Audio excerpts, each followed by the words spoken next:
خواب میں پرنالہ دیکھنا۔ عدیل فائنڈرز کے ویورز السلام علیکم، کیسے ہیں آپ لوگ؟ کمنٹ باکس میں بتائیے گا۔ خواب میں پرنالہ دیکھنا حضرت ابراہیم سرین رحمۃ اللہ علیہ نے فرمایا ہے۔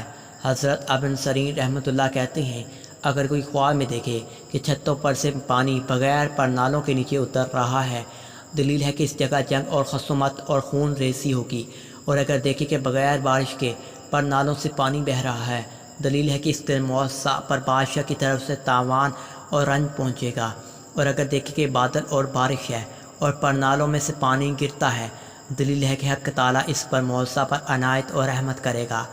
حضرت جابر مغربی رحمۃ اللہ علیہ نے فرمایا ہے، اگر دیکھے کہ اس نے اپنی چھت پر نالہ رکھا ہے، پرنالہ دلیل ہے کہ کسی بڑے آدمی سے منافعت پائے گا، اور اگر دیکھے کہ اس کے گھر کا پرنالہ گر کر ٹوٹا ہے تو اس کی تعویل اول کے خلاف ہے، اور اگر دیکھے کہ اس پرنالے لوہے کا یا تانبے کا ہے، دلیل ہے کہ ہمیشہ اس کے کام انتظام سے ہوں گے، اور اگر دیکھے کہ کسی کے پرنالے سے اس نے پانی پیا ہے، دلیل ہے کہ اسی قدر کسی سے منافعت پائے گا۔